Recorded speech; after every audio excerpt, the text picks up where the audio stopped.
Pour bien faire du développement économique, il faut aussi anticiper. Je vais demander à Thierry Constant et Sébastien Baldi de venir nous exposer les résultats, les travaux de l'atelier Prospective. Donc bonsoir à toutes et à tous. Donc nous avions en charge tout ce qui concerne la prospective, les filières d'avenir et les métiers émergents. Donc 2 personnes pour parler de ça ce soir. En ce qui me concerne, donc Thierry Constant, je suis président de la commission économie à Val-de-Garonne Agglomération, maire de Gontaud. Et après avoir dirigé une entreprise pendant 19 ans, je suis retourné à ce que j'étais au départ, c'est-à-dire enseignant. Voilà. Bonsoir à tous, Sébastien Baldi. Je suis gérant fondateur d'AGTEC, bureau d'études en ingénierie industrielle basé à Tournai depuis 10 ans. Je suis aussi cofondateur de Eco Environnement Industrie, une entreprise récemment créée pour collecter de manière optimisée du plastique industriel pour à terme faire du recyclage et produire du plastique sur le territoire. Voilà. Donc en ce qui concerne cet atelier, nous avons eu 21 entreprises qui ont suivi l'atelier donc prospective, filière d'avenir et métiers émergents. Alors c'est bien sûr quelque chose d'assez vaste, c'est quelque chose d'assez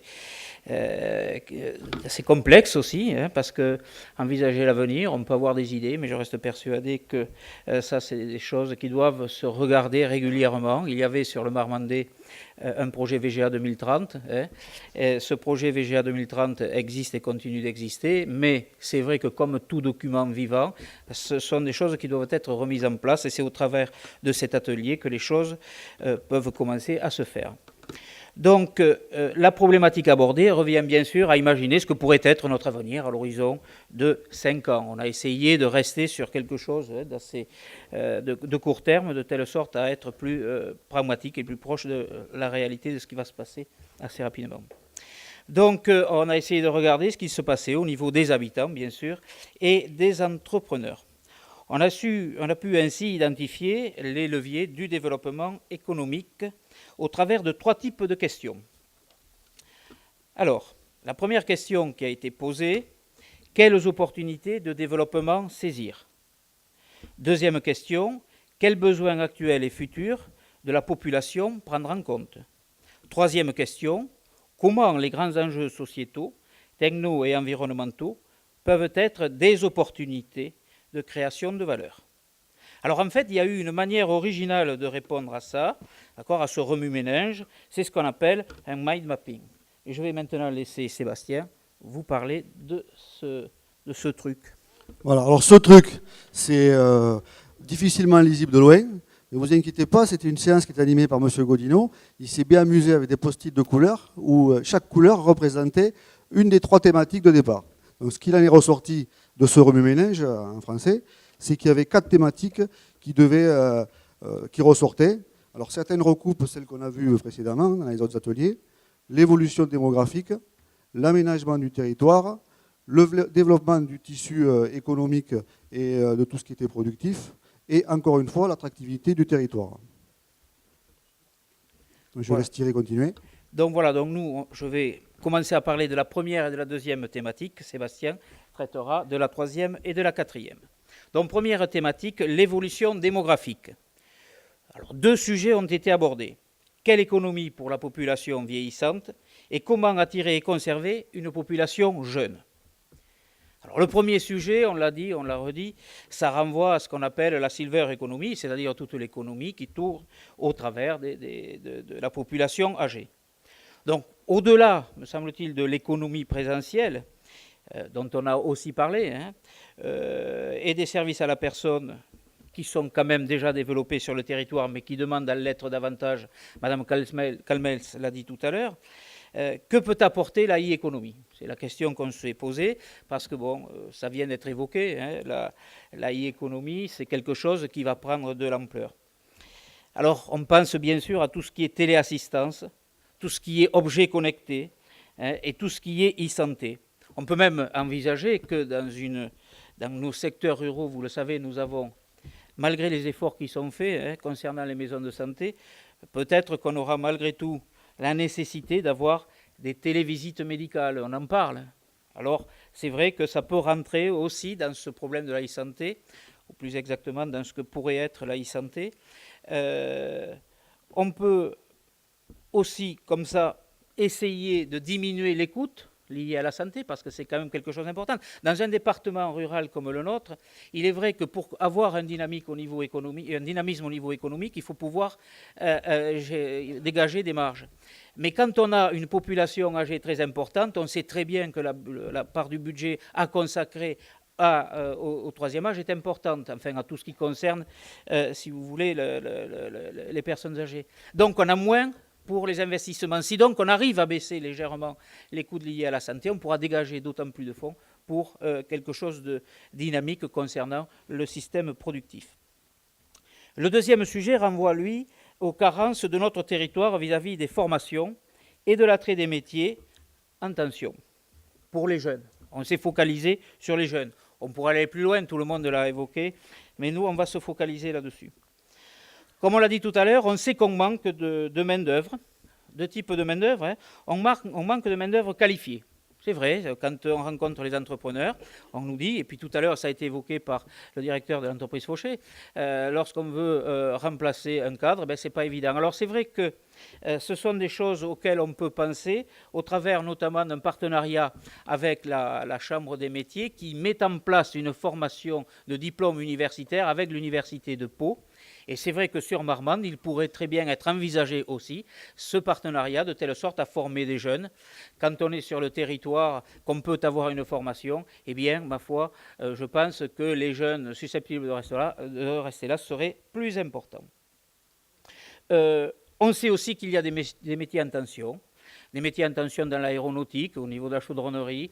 Il y a d'autres secteurs, je pourrais les développer. Mais surtout, là, c'est l'idée de dire, voilà, ces métiers en tension, donc, qui nécessitent une main-d'œuvre, ne sont pas des formations qui sont des formations qui doivent durer longtemps. J'ai tendance à dire qu'on devrait pouvoir mettre en place des formations itinérantes, en quelque sorte. Quand une entreprise a besoin de former 5-10 chaudronniers, il n'y en a pas besoin de 50, 100 et 200. Donc on pourrait essayer d'envisager également, si vous voulez, de mettre en place des formations plus rapides, avec bien sûr l'éducation nationale, avec les centres de formation que nous avons, avec aussi d'ailleurs les collèges, parce que comme ça a été rappelé aussi, il y a les bases, il faut les connaître, mais je crois que ce serait quelque chose d'intéressant, quelque chose de plus réactif. Voilà un peu ce que nous avons traité au niveau de l'évolution démographique. Le deuxième thème, c'est l'aménagement du territoire. Alors, l'aménagement du territoire, c'est très vaste. Juste un petit clin d'œil, l'Aquitaine a été la première université à mettre en place un laboratoire d'aménagement du territoire. Et c'était à Bordeaux, c'était l'IRSO, l'Institut d'économie régionale du Sud-Ouest. C'est un petit clin d'œil à M. Godineau, qui je crois est passé par là. Et je crois qu'on y est passé tous les deux. Et c'est vrai que c'est un souci que l'Aquitaine a depuis très longtemps. Et très longtemps, l'Aquitaine a été fer de lance de l'aménagement du territoire. Alors, en ce qui concerne notre territoire, eh bien, nous l'avons traité au travers de, je dirais, deux aspects, les transports et bien sûr l'économie numérique. C'est-à-dire tout ce qui concerne finalement la communication. On l'a dit tout à l'heure, finalement, cette métropole, comment un territoire comme le nôtre peut l'utiliser quelque part, parce que c'est bien ça la question. Donc, c'est vrai que très pragmatiquement, on s'est posé la question au niveau de cet atelier de se dire, est-ce qu'une ligne LGV serait utile? C'est la réflexion qui a été menée par cet atelier, dont je la retranscris. Est-ce qu'il ne serait pas plus judicieux de cadencer différemment les lignes existantes pour aller vers des gares TGV déjà en place? C'est une réflexion qui a été dite, je la redonne ici. Autre chose concernant notre territoire, nous avons un aérodrome, un petit aérodrome, mais cet aérodrome, on sait qu'il peut servir les entreprises, et il le fait déjà. Simplement, cet aérodrome, il manque, je dirais, un GPS pour les temps de brouillard ou la nuit. Et si on l'équipait tout simplement de ça, eh bien, nous pourrions capitaliser sur cet outil qui permettrait, je pense, de pouvoir effectivement attirer d'autres entrepreneurs. Je prends un exemple d'entreprise qui utilise déjà cet outil. Eh bien, c'est Rapido. Alors, nous sommes à Tonneins. Rapido s'est installé à Tonneins voici quelques années. Rapido, vous le savez, ils font des camping-cars, mais ils font aussi des mobil-homes. Et donc, la branche mobil-home s'est installée ici Et c'est vrai que l'entreprise mère est à Mayenne d'ailleurs, et lorsqu'ils viennent visiter leur entreprise, ils viennent en avion, ce qui fait qu'en même temps, ils peuvent faire 2-3 sites dans la même journée. Et ça, on peut le développer dans des entreprises tout à fait...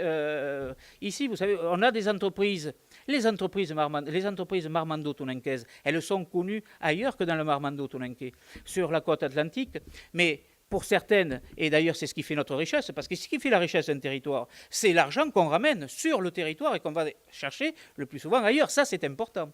Eh bien, vous avez un certain nombre d'entreprises qui aujourd'hui traitent des marchés. Une entreprise touninquaise qui fait de la charpente bois traite des marchés très souvent en Espagne, voire même, l'autre jour j'ai entendu dire, carrément outre-Atlantique. Donc on a besoin de se déplacer, le plus vite possible. Utiliser quelque chose comme ça, je crois que ce n'est pas inutile. Et surtout, le mettre, je dirais, de sorte qu'il puisse être utilisé, même par des temps de brouillard importants, ce qui, quand même, chez nous, est relativement fréquent. Ensuite, sur l'économie numérique, je n'insisterai pas trop longtemps, parce que je vais laisser la parole à Sébastien. Simplement, effectivement, on en a parlé. Il est clair que tout ce qui concerne la fibre optique, ce qui concerne le 4G, pour pouvoir développer le télétravail, donc toujours pareil, quand même un souci de l'emploi, je crois qu'effectivement, c'est quelque chose qu'il va falloir faire. Je laisse donc la parole maintenant à Sébastien pour les 2 autres thèmes. Nadège, on ne vous voit pas ici, on ne voit pas le compte à rebours.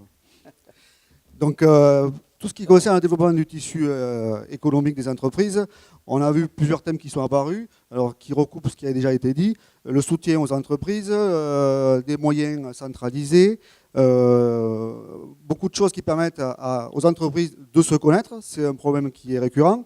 On a vu qu'il y avait des filières identifiées, l'aéronautique, l'agroalimentaire et tout ce qui était lié à l'agro-industrie aussi. Donc il y a beaucoup de choses à faire là-dessus aussi. Et il y a des exemples qui fonctionnent, il faut aussi les montrer et en parler. Les pépinières Eureka, ça permet aussi aux entreprises de se retrouver, entre autres. Et j'ai un exemple très concret qui est tout frais.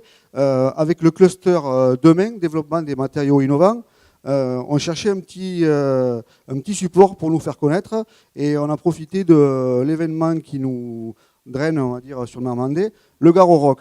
On s'est regroupé au niveau de... après une assemblée générale, on avait un petit peu de lubrifiant, c'était un plat marmandais. On avait quelques bonnes volontés et on a sorti le Tomato Rock. Alors ça a été présenté hier soir aux élus de l'agglomération. Ça a été signé cette semaine avec l'organisation de Garo Rock. L'objectif, c'est de développer un petit support à partir de plastique recyclé, de matières agro-sourcées, pour proposer ça aux festivaliers, pour qu'ils puissent mettre leurs bouchons d'oreille et les utiliser pendant la durée du festival. Et surtout, de ne pas les jeter dans la plaine de la Fiole. Donc ça favorise le développement durable. Alors, il y en a plusieurs supports, on va les produire en plastique, en matière recyclée. Ça a été imprimé en 3D sur le Marmandais. Donc on a des capacités avec de l'impression 3D sur le Marmandais. Ça a été conçu, designé sur le Marmandais et ça va être produit en injection plastique sur des quantités qui seront de 20 à 30 000 pièces sur le Marmandais aussi. Alors ça sera du plastique recyclé pour la plus grosse partie, mais on aura aussi de la matière mélangée avec du chanvre et de la matière avec du liège en poussière. Donc on peut imaginer plein de choses et ça montre juste l'exemple que quand on se réunit et qu'on communique entre nous, les entreprises peuvent produire des choses intéressantes. Et comme disait Macalabel tout à l'heure, Henry Ford disait travailler ensemble, c'est une petite réussite. Voilà notre petite réussite au sein du cluster, le petit cluster, mais on peut faire des choses, on va dire ludiques pour l'instant, mais on peut produire beaucoup d'autres choses ensemble sur le territoire. Donc après, on peut imaginer, ça peut recouper la silver economy, ça peut être un support de sonotone éventuellement, pour ceux qui ont un peu d'imagination. Mais bon, on peut faire des choses sur le Marmandais.